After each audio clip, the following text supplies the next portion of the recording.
So I see that a lot of you were here in my earlier classes. Feel free to ask questions at any point. I'm happy to answer them as I go along.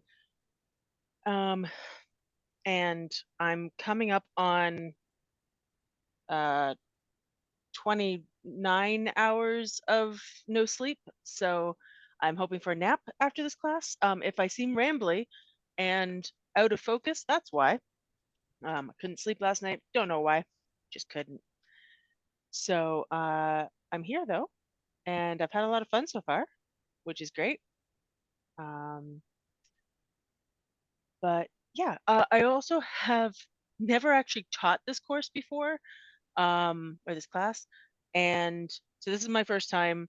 Um, Maybe a few little, stumbling moments, learning as we go, sort of thing. I'm happy to go back to things as we need if anybody wants me to linger more on a slide or anything like that. So, but formal introduction.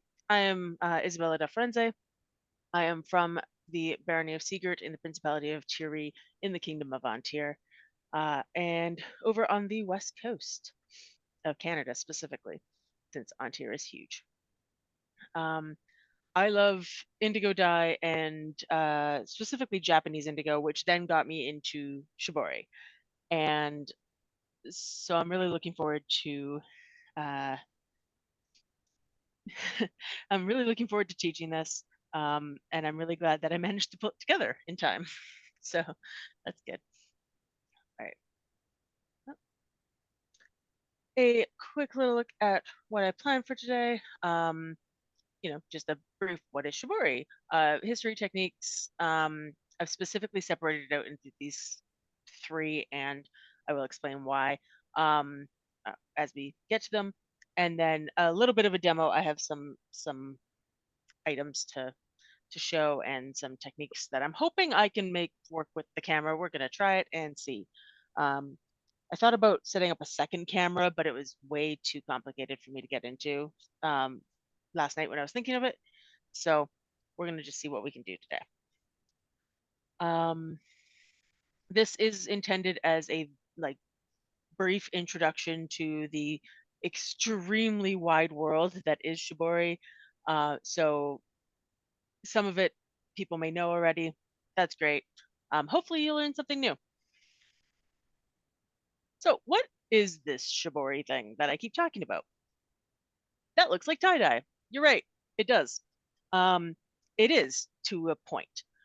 Anyone who knows me would know that I pretty much cringe when anybody equates shibori and tie-dye because it's so much more than that. Shibori is more of an overarching category, and while we don't have a similar word in English, the closest translation would be resist dyeing.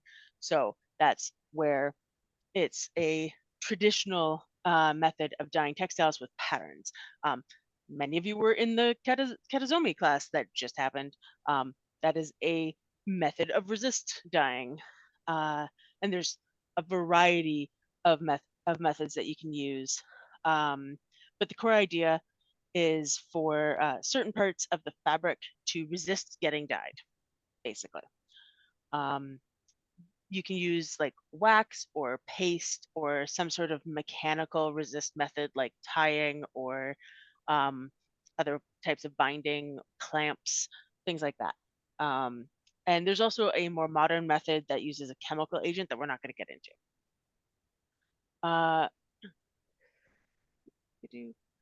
so yeah, different types of resistance.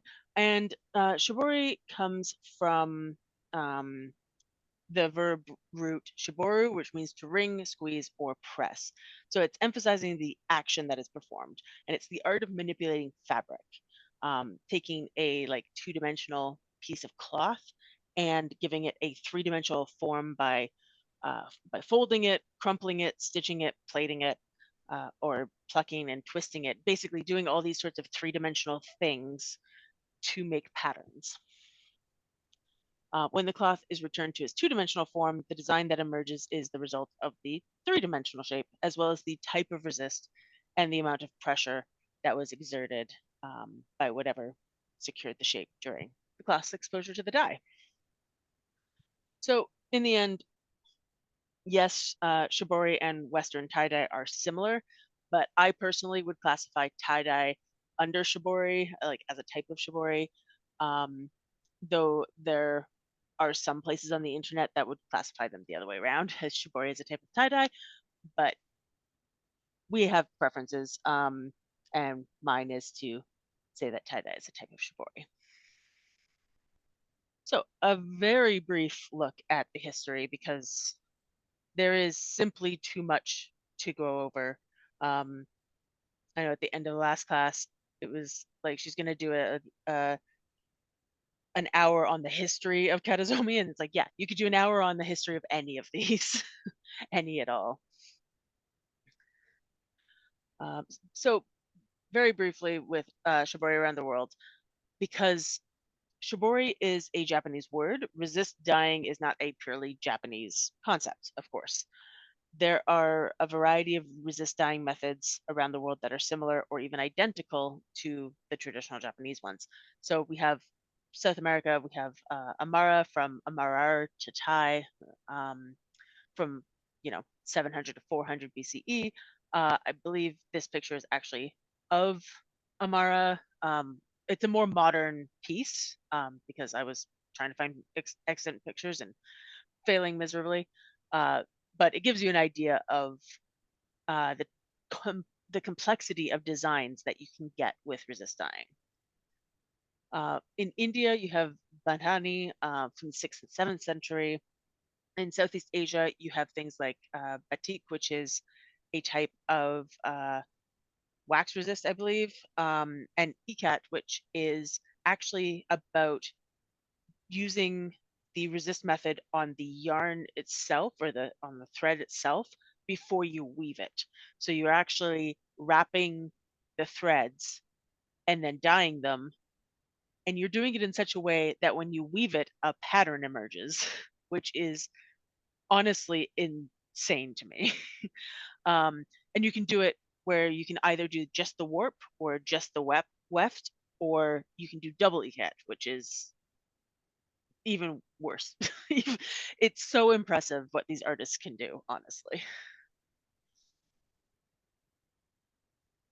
Um, so, a brief look at the history of shibori in Japan specifically.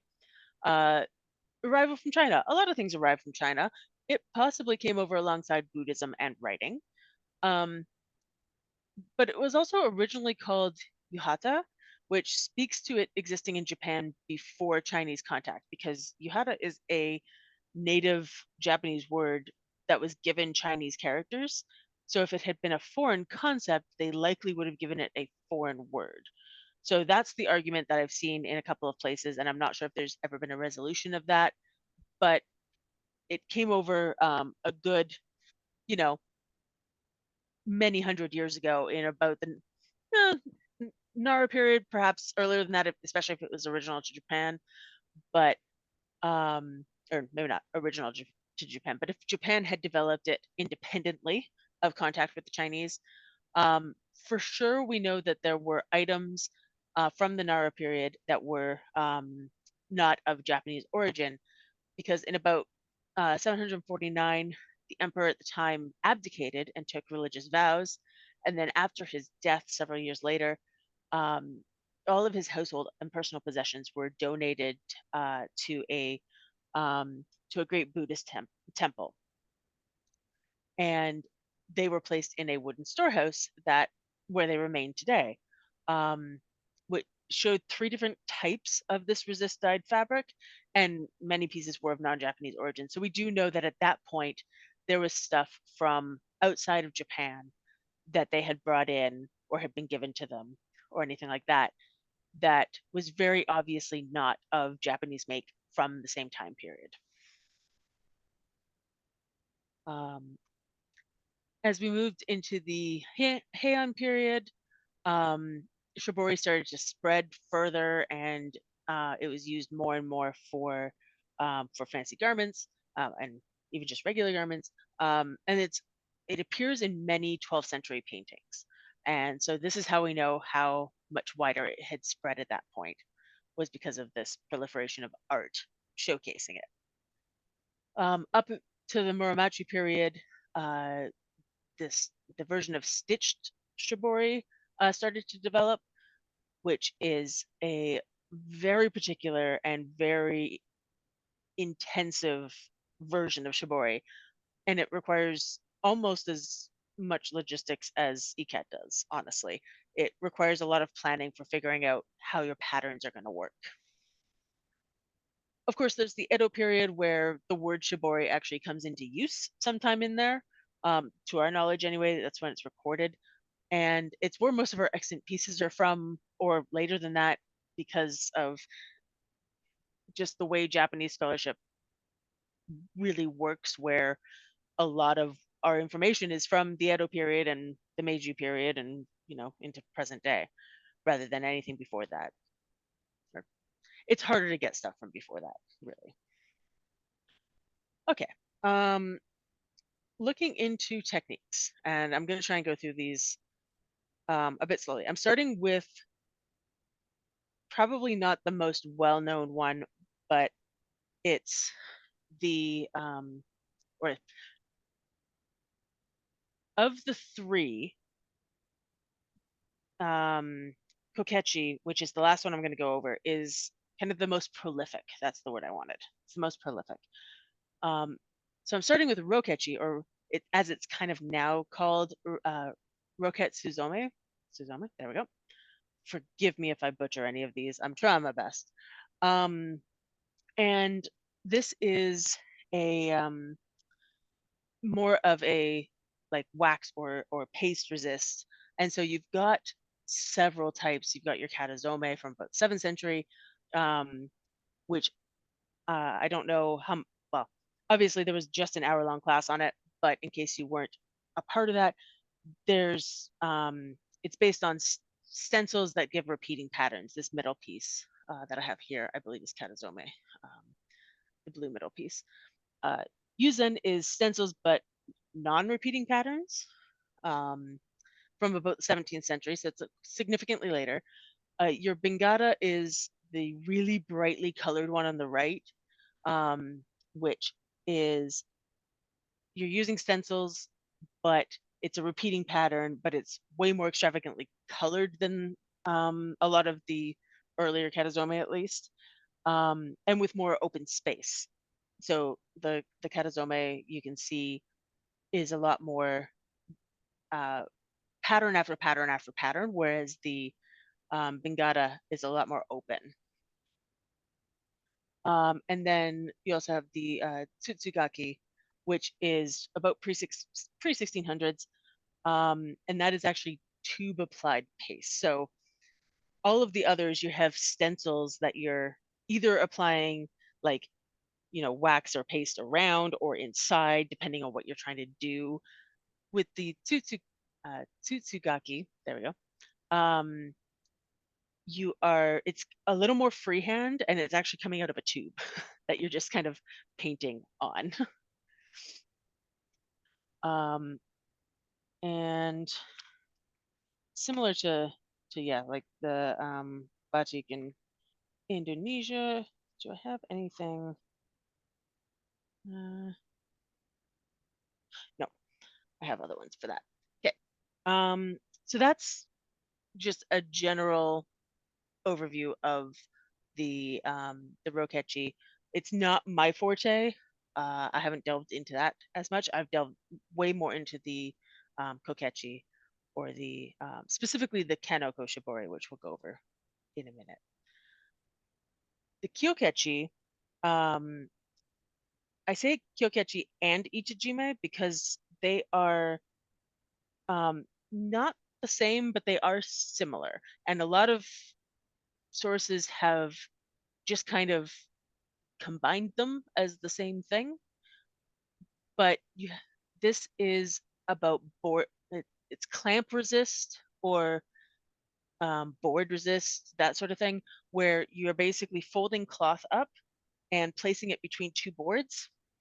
Like, I'm going to use books here, but you're placing it between two boards, and then submerging it in dye, and you get the white marks where the dye doesn't reach.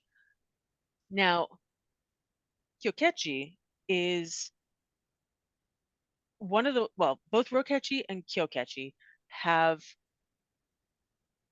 died out a little bit from their traditional forms. They've reemerged in other ways, or at least Rokechi has.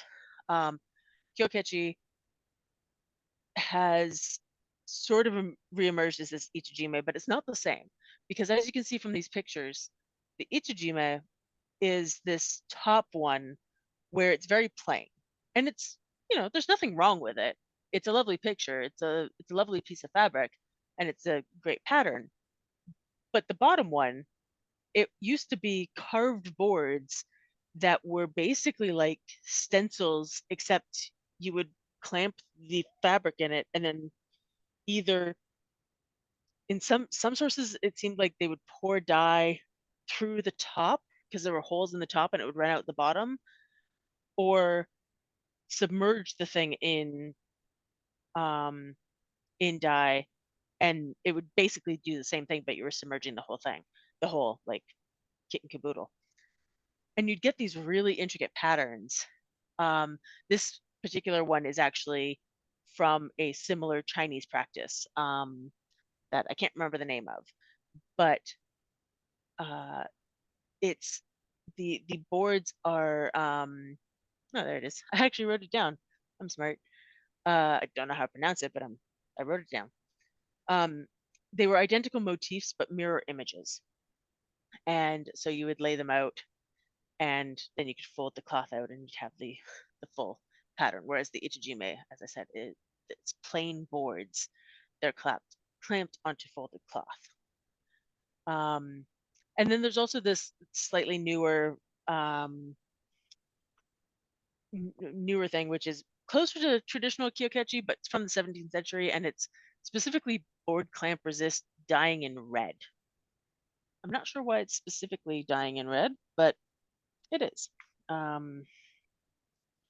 I'm trying to see if we have any. Actually, while I'm pausing to look for something, if anybody has any questions, please feel free to pipe up. If not, I will continue sort of talking to myself. Come on, I had an example. Why did I lose the page?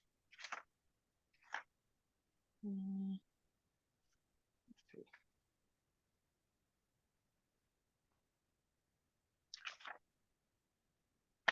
so the um,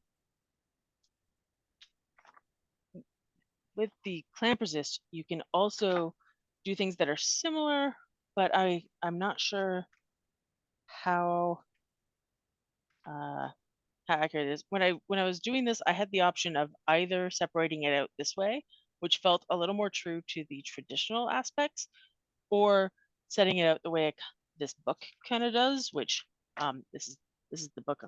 I don't know if that's forward facing or not for you guys, but um, it's Shibori, the Inventive Art of Japanese Shape Resist Dyeing, which is a great book.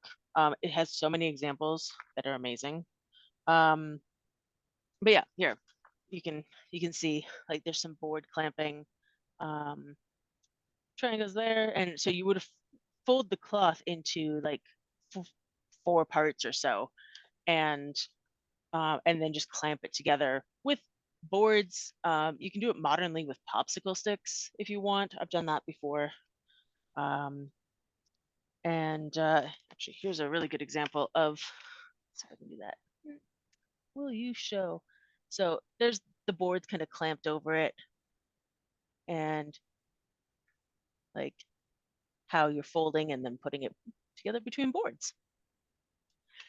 And the more pressure you have, the better the seal, so that the dye doesn't get in, and you know mess up your design. But the Japanese also have the concept of like flaws are a part of art. Really, you have the broken dishes that you repair with gold and just make it more beautiful, and they seem a lot more accepting about flaws in this sort of artwork. It's not a flaw necessarily, it's just the way it turns out. I have a question. Yeah, sure. It was back on the last slide. Hmm. Um, so do they that bottom image? Yeah. Um, you said that one's a carved board mirror images. That's the Hmm. Kiyokechi. Yep. So do they ever? Because when I'm looking at that, I'm wondering, did they fold that cloth Yeah, or yeah. So it would have been folded, and then one board with one image and one board with the other would have been on either side of the cloth. okay? And So yeah.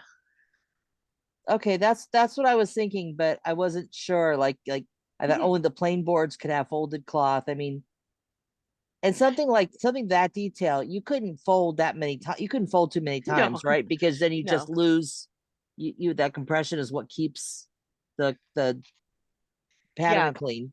yeah. Basically, what it is all of the white sections, including the border outlined, is all clamped between the boards, and then the holes where the dye goes through or over top of all of those blue spots. So just the way Yeah. they were designed, it would seal off a bunch, and you still don't get super crisp designs this way, but um, it like the whole cloth is folded in half and then clamped between these two boards, um, so that none of the like border is showing outside of them either, Okay. right? Okay. Yeah. And then the dye just gets poured through, or the whole, it's almost like a box, really, like a box with holes in it, kind of. Um, the whole thing might go in a dye vat because I've seen that on a couple of Okay. videos. Yeah. Okay. I just was curious because I was just trying to break it down in my mind and I Yeah, wasn't sure. absolutely. Thank Yeah, you. it yeah, it was a little weird to me too, and I was like, how exactly does this work? I know Itajime. Itajime makes sense, but yeah, it took me a minute. Okay, kokechi. Kokechi is your, I want to say, traditional tied or bound techniques. And so these are your traditional tie-dye type things.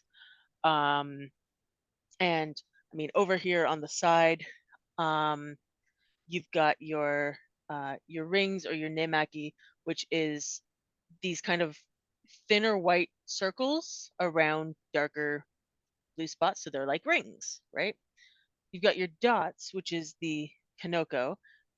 This is one of the, probably like the oldest, or the one of the oldest types of shibori, because it's so simple, and it's more area is resisted by whatever you're using to tie, leaving these little tiny dots, which are the top. I can actually show you because I've got a bunch of the shibori I've done. So like this, if we can do this on the camera here. Um, so there's all this tied bit, and then the dot would be like the top of this that wasn't, covered in whatever I'm using to tie. So in this case, it's more of a ring than it is, a dot. But if I went all the way up to the top and just left the very top of this free, that would that would have that dot in the middle, and it would be a much wider white area. And then this third one, this really fancy one, is the spiderweb or um, kumo, which is done in a much more open, winding way. Um, and so this book that I like to um, reference a bunch, uh, your dots and your rings are basically, close wound, binding. So your what you're using to bind is really, really close together. And most of the time, this is a thread of some sort. Um, and you're either using, hold on, I have it here. I have it here. You're either using um, a hook and a stand to like make everything tense. Images aren't showing up super well when they're very white, but that's fine. Um, But yeah, you're either using a special hook where you're kind of hooking the cloth on and then winding the piece, and then you move along and you hook the next bit of cloth on and hook the next bit of cloth on. Um, but you're generally using this.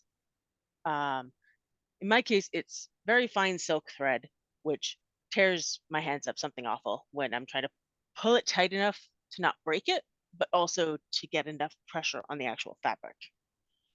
Um, but you can also have this kind of open wound version, um, which is more like the spider web there, but more like, let's see if we can get close on that one. So it's a lot more open space in between the threads. So you get a lot more of um, that leaking of the dye through into certain areas, um, where you can, kind of see in the spider web the bit of spider webbiness. Those ones look like they were resisted pretty hard, and then um, with a little bit getting through. So it really depends on what you're doing and what you want to do. Because if you want a lot of white, then you can tie it a lot tighter, and it's all basically in your control, which is one of the great things about the manual shibori methods like this. Um, and then you also have we're getting into like the more complicated versions. Your loop binding, which is the top left image, which is a very specific kind of um, very specific kind of binding where you are uh, um, I can't even think how to describe it. A lot of these are very, very close together, and so I'm trying to figure out how to explain it without making it sound like everything I just said. um, but basically, these are all different techniques, and these are all different ways of getting what you want. And so you can see if we even go back to like these ones, um, you've got your spider web, your rings, your dots. Those are all very different. And then you've got this like really close kind of wavy form happening in this image, um, that just is a different pattern, which is really cool. Um, Stitch shibori or Nui shibori is, like I said, the most complicated. I even have an entire other book on that, um, by Jane Callender, Stitch shibori.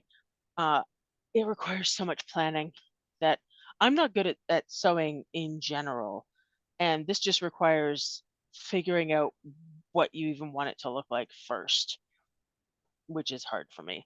Um, but what you end up doing is the most basic is doing a running stitch through the fabric and then gathering it together and tying it tight. So the cloth resists on itself, and it just kind of pulls everything, and where the stitches are gets no dye. It's very like this bottom image here where it's just been gathered up, and you can see that a lot of it does leak through, but there is some white there, and there's just less of it, which is a kind of cool effect. And then you have your pole wrapped or arashi shibori, which is honestly one of my favorites. And it's this one version is this top corner here, but it's a more modern style where you have some sort of pole. Uh, I did a class on this, and we used like a PVC pole, but any kind of pole, and you just wrap the fabric around it, tie tie it on there tight, and then start looping whatever tie you're using around as tight as you can, and then you scrunch it up together, and you just kind of keep going and you scrunch it more until your cloth that was maybe a couple of meters long is like this big on the pole. and it's all crumpled together, and then you dye it like that, and you know, rinse it, let it dry, and you get these patterns. I believe Urashi is like storm, perhaps. I think I could be wrong. Um, but it's these like really storm-like patterns that you can get, or you can do it a little more um, specifically and get these horizontal lines, or you can get some vertical lines doing that, all depending on how you want to approach these things. Um, so that's all I really have for slides, but I was going to show, if it works with the camera, we'll see. I was going to show a particular technique that I adore using because it's so easy and I love doing it. But before I get to that, any questions? Since we're here. Did you want me to change the view as I'm recording here now? Um, yeah, O- because I'm gonna. Or do you want to just not share your screen I'll anymore? just yeah, I'll just not share my screen anymore, Okay. and we'll move back to this. And yeah, the um there are definitely some shibori patterns where close up you're like, is this shibori? Is this dental X-rays? um, not sure. But yeah, any questions? I'm gonna take a drink. Or comments, really. But So in period, what would the shibori be used on? I know in the previous thing you showed the obi, but what else would you mhm. use it on? So it was used a lot in the hand period for a lot of things. I'm making a kosade specifically, but maybe this will show images better. You can kind of see. So you've got like your kosade, or any sort of kimonos. I think there's a fan that has it on it as like an image, though, more than anything. Um, Clothes, any sort of clothes, you pretty much use it on. Um, yeah, I don't recall off the top of my head like anything specific that they would or wouldn't use it on. I know that as they got into the hand period, um, it was used just as a neat design aspect of basically any sort of clothing. So it's kind of like you'd get maybe, it's a terrible example, but however many different types of plaid there are, you could get that with shibori, just on all sorts of different types of clothes. I had a question. Mhm. The I'm guessing, but I'm not sure that um, this technique you want a very tight fabric weave to get more detail. Is It that is depends. that correct? It honestly depends what you're looking for, but it does help. If you're looking for a very defined um, pattern, then it Mhm. definitely helps, because the um, the more you can keep the dye from getting in, the easier it is to do the resist dye. Did I have? So yeah, I have like a couple of examples I've done in the past. So this is just a very basic like ring, ring type shibori. As you can see here, I had some rings that were very defined and then some that really weren't. That's, you can barely see that ring there, down there. But then I had this other fabric, and it definitely did. Let's see if I can get the light to catch that. There we go. It's definitely not as defined on this one. It's a little bit better in person than it is on a screen. Maybe it's even better on this side. I don't know. A little bit. Um, but it's a if you're not looking for crisp white against your indigo or whatever color you're using, because you do this with any color. It's just very common with indigo. Um, if you want that, then yeah, having more ways to resist the dye by having like a tight weave is good, but it can make it hard depending on the thickness of the fabric to do whatever tie you're looking for.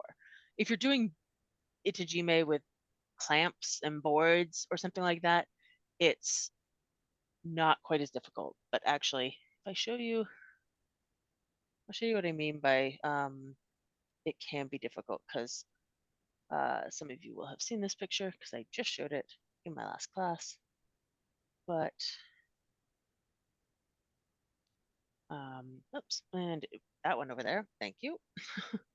um, yeah, that worked. Yeah, you can see this, right?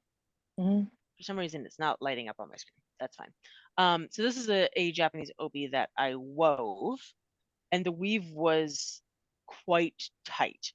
But the thickness of the fabric was also quite tight. So I had a hard time actually gathering enough fabric to really make some of these rings. Um, and as you can see, this is completely ironed out. Like, this isn't crumpled at all in real life. This is flat. And you still get this 3D effect because the weave was so tight. It was already resisting some of the dye in places, just not quite as significantly around the rings. As around the rings, I mean. Because the rings were specifically tied to resist dye.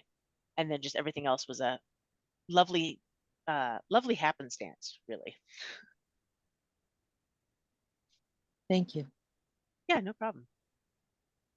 So yeah, it really does depend. But as for this technique, so this is um, probably more like a ring shibori. This is what I'm most comfortable doing these days because I've done it a bunch now. Um, but as I said, if I were to cover more of the fabric with the thread, which this is very, very thin, very thin silk. And if I was to cover more of the fabric with it, I could make this Kanoko and more of a dot, but I'm not going to.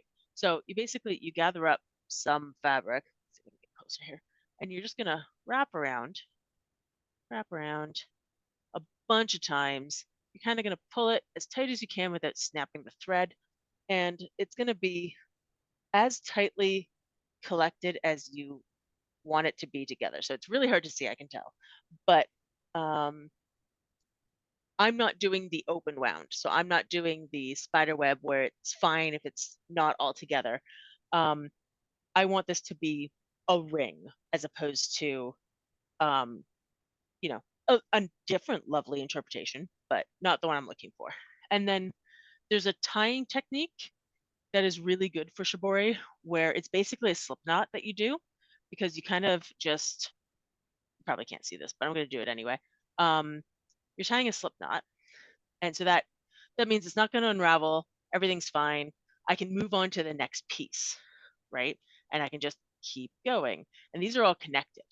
And if I do a bunch of them, like I already have here, um, and I go and I dye this, and it's all said and done. Um, I don't have to cut each and every one of these to free them. I can just pop them off. They just pop fully off. Sometimes they tear, but they just pop off, and then you're left with the thread that you had. And there's no cutting involved, which is great because then you don't have to individually figure out how to unweave it basically as you go. And so that's just a fun little simple shibori tying technique that you can use should you wish. If you're interested in actually how to do that slip knot, I can like send better instructions rather than trying to do it on this camera, but it's fun. Um, in period, did they keep it unironed, textured like they do modernly? Um, I mean, I'm not actually sure. I know that in images, which is mostly what I have, it doesn't necessarily look textured, but who's to say whether it was or not in with the picture that they're doing? Because it's Yeah, hard like to 400 years later, who knows? yeah, right? Exactly.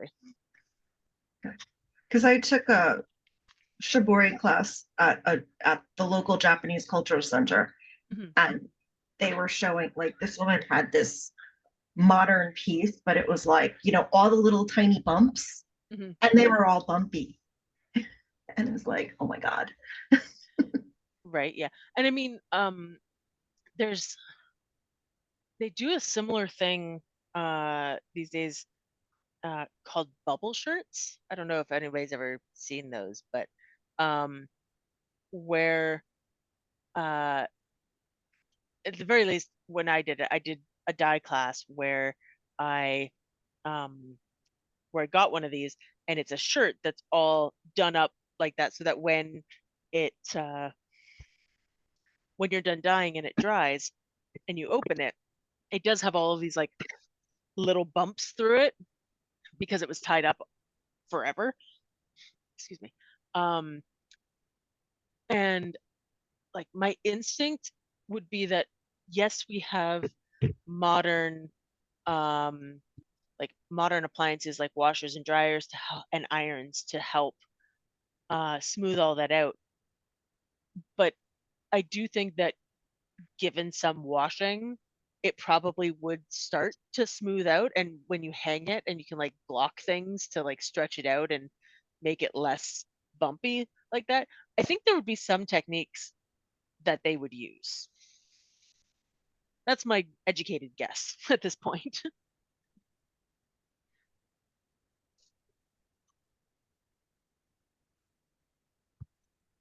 Thank you. You're welcome. Um, and just for reference's sake, so not that piece, not that piece. These are all the pieces of my of the Cosidae I'm in theory working on, but it's taking forever because of course it is. Okay. Um, this and we're gonna see how much I can show on camera. This is folded in half, but the this is one piece of the Cosidae, and I started tying it, but it's mostly untied.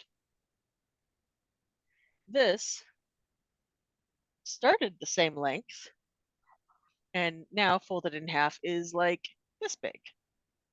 It actually reaches about halfway down my body, whereas the other piece reaches all the way to the floor, or to the floor. I can't remember now. However long I made it. I cut these like 3 or 4 years ago, and there was a pandemic in the meanwhile, so I've forgotten exactly what I did with it. But it, and this isn't even tightly tied. Like I started small on the bottom, really small all together like this, and then this was a design choice, but started getting kind of further apart and further apart as I kind of went up to the shoulder and then back down to tight on the other side. So I have this sort of really close together effect, spreading out as it goes up towards the top of my body. I'm hoping it'll turn out nice, but I also have to gather a bunch of Japanese indigo before I can make that project a reality. So it's taking me forever, but it's fun. It's a challenge.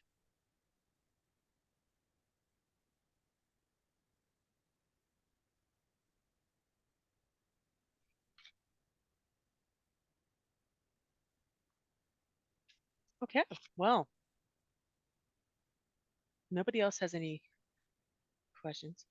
Ah, Peruvian, Peruvian tunic.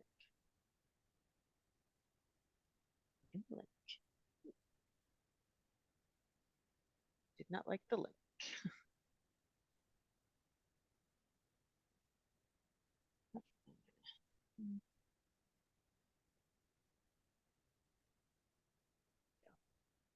Yeah. Yeah, okay. For anyone who didn't open that link, or if you're watching later, I'll show. Yes, yes. This is the link that was just posted in the chat. But yeah, I can definitely see. I'm going to zoom in very far. Yeah, there's definitely some similarities. And what's so interesting is a bunch of cultures developing this in theory independently, like regardless of whether it came over to Japan from China or Japan had it originally, um, or I mean, Japan and China like developed it independently. South America also developed it, and so did places in Indonesia and Africa and all these different places were like, we would like to dye some parts of this fabric and not others. How can we do that? And I just think that's a really interesting like cross-cultural effect, basically. And in such similar ways, it actually goes to show like how the Kanoko uh, Shibori is just so effective, or even like the Nemaki, the rings and the dots. It's just such a natural human instinct to be like, let's make circles.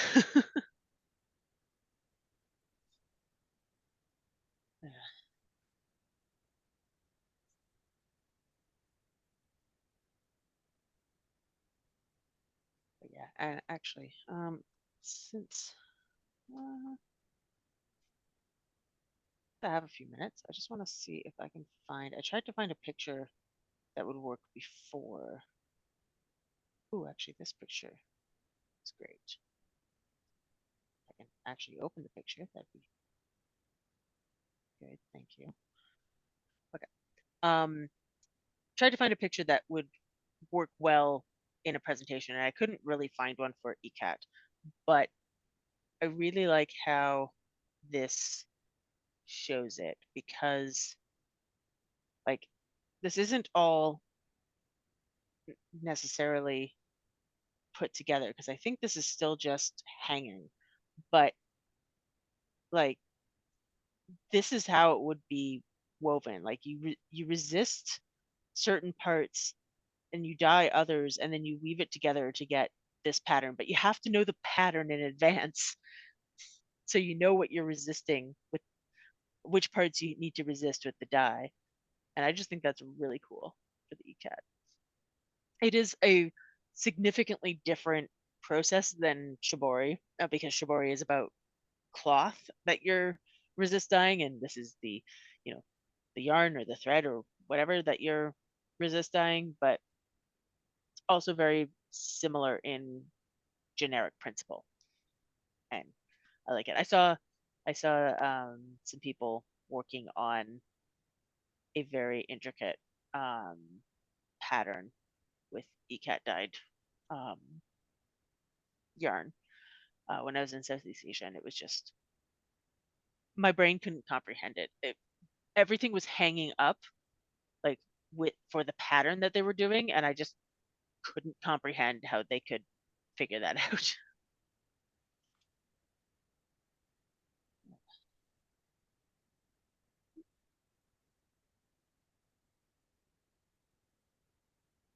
Yeah, yeah, I don't know a ton about like Indonesian outside of something like batik, um, which is more of that wax resist, I believe. Now I'm second guessing myself the whole way. Yeah, it's a wax resist. Cool. I was right. Um, and they do super intricate patterns with that. Uh, and I think also actually, actually, I know I had yet my third book. Um, there's seriously these three book. Well, really these two books for anything historical are actually surprisingly great. which is the Shibori, the inventive art of Japanese shape resist dyeing, and Memory on Cloth, Shibori Now, both great for historical stuff. Uh, Even if it's not quite enough, but it's still really good.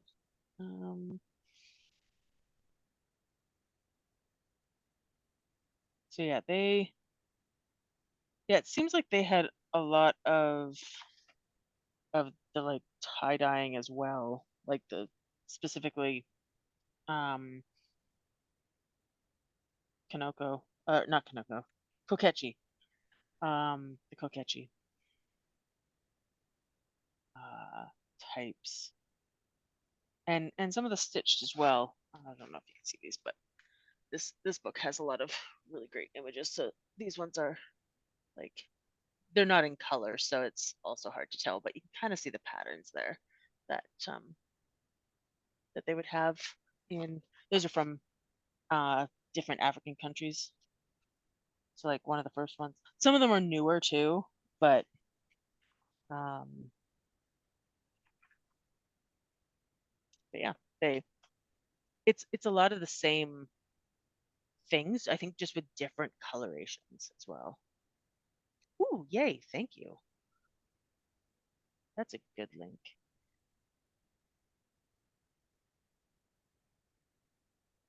It's to yorubaindigo.com for African. Yeah, I think just the like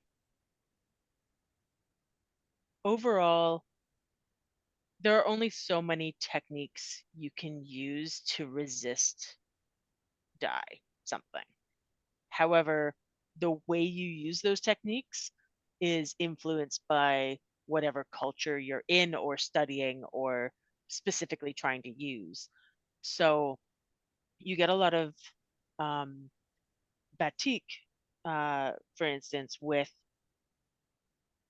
some very bold colors, not always the brightest and like most garish colors, but bold colors, intricate patterns, and just amazing work. And then Japanese shibori is almost, it's not exclusively for indigo things, but it is used with indigo a lot. Um, Indigo and shibori are like best friends, but you can use it with other colors as well. It's just anytime you search for like shibori anything, it's like here, have some indigo in your face. And then I'd say like the African stuff, you might have the bigger geometric patterns or the significantly different colors that you might get. Um, Whereas South America, maybe somewhat similar. Um, Definitely some more indigo as well there because of their draw to indigo as well, and stuff like that. So it's really cool that yeah, I can tie something. We as Westerners, our tie dye from like the 60s is ends up being elastic bands that you wrap around cotton t-shirts. um and um like yeah, you use these elastic bands. You can also put things like, it's called a like a core resist, where you put maybe a rock or something hard inside a chunk of fabric and then you tie around it so that it's kind of resisting on one side of the fabric. um there's just so many things you can do and so many ways you can do it that just it's pretty wild, and it's a big wide world that you know so many different places have really figured this out. It's really cool. And yes, thank you for the correction of not using Shibori to refer to resist dying outside of Japan. It's resist dying is kind of the thing, and then Shibori is Japanese resist dying.